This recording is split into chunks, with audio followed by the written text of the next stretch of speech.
Lords. It's a pleasure to follow the Noble Lord Holmes of Richmond. And he is, without a doubt, the House's expert and indeed enthusiast on all of these issues.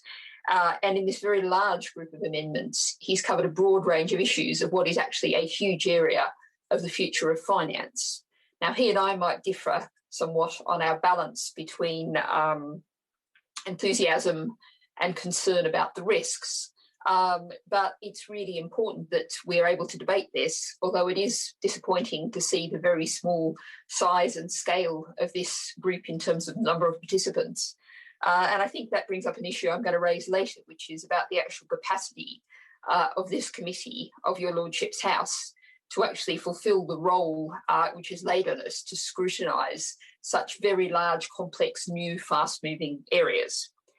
Given the pressure of time, I'm just going to restrict myself to commenting on three of these amendments. And I want to start with Amendment 112, which was also signed by the Noble Lady Baroness Mackintosh Pickering, which calls for an artificial intelligence officer in companies, something like, I should imagine, a chief financial officer. I actually did a master's thesis partly on artificial intelligence 20 years ago, and I was then and remain an AI skeptic, in that I think in those 20 years, we seem to have got to the point we were 20 years ago, which is we're about to get to AI really, really soon now. Yes, it's going to work. What has happened in those 20 years, however, is a massive progress of what's known for shorthand as big data, the ability to crunch truly astonishing quantities of data, to manipulate it, to use it. And so I would suggest to the Noble Lord, Lord Holmes, that perhaps what was needed here is some kind of title, some kind of combination of roles that takes in both the data and the AI together. On Amendment 118, the ethical use of artificial intelligence, the Noble Lord has already, I think, covered this quite well, but I think it truly is important to stress in recent years we've seen huge exposure of the difficulties of a sector that is profoundly unrepresentative of the people whose lives it's increasingly impacting on. And the example the Noble Lord gave about soap dispensers, obviously in these days of COVID-19, that's a potential matter of life and death.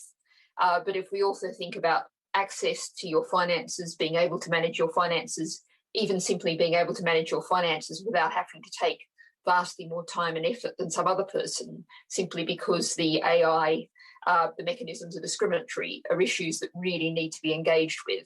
And I note that some of the events recently, for example, that have been happening at Google don't fill one with confidence about the ways in which the culture of the entire artificial intelligence community is moving, certainly in some areas.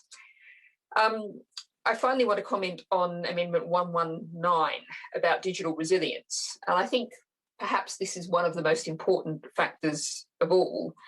We're seeing increasingly talk of the Internet of Things and the tying together of the Internet of Things and fintech.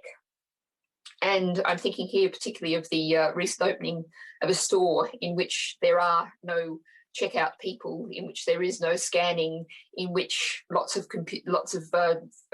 cameras watch what happens. Everything that happens in that store is monitored, and then you get a bill appearing in your email later. Now, this also relates to our earlier group in discussing about the nature of work and good work, but it also relates very much to the issues about discrimination, and it relates to issues of resilience. Now, I was in Lancaster a few years ago now, after Lancaster had suffered an enormous flood, and for several days the city was without power, and it was very clear that things very nearly fell apart, due in large part to our reliance already on technology and on fintech. That was the way how people paid for things. And I think we need to think very hard about issues of resilience in our age of shocks, and how we build systems that won't be at risk of profoundly falling apart, not just the cash machines falling apart, but an inability to even obtain food. And I also here need to mention the issues around Bitcoin and other digital currencies, around which there are huge and growing concern about their environmental impacts and indeed the sustainability of their environmental impacts. Bitcoin and other such currencies are extremely energy hungry by design. A single Bitcoin transaction uses 707 kilowatt hours of electricity, which is the equivalent to 24 days of use by a single average US household. On an annual basis, were Bitcoin alone to be a country, it would fall in energy consumption 39th in the world. So these are huge, massive changes that really need to be considered in the round. The kind of triple accounting that the Nobel Baroness Lady Kramer was talking about before.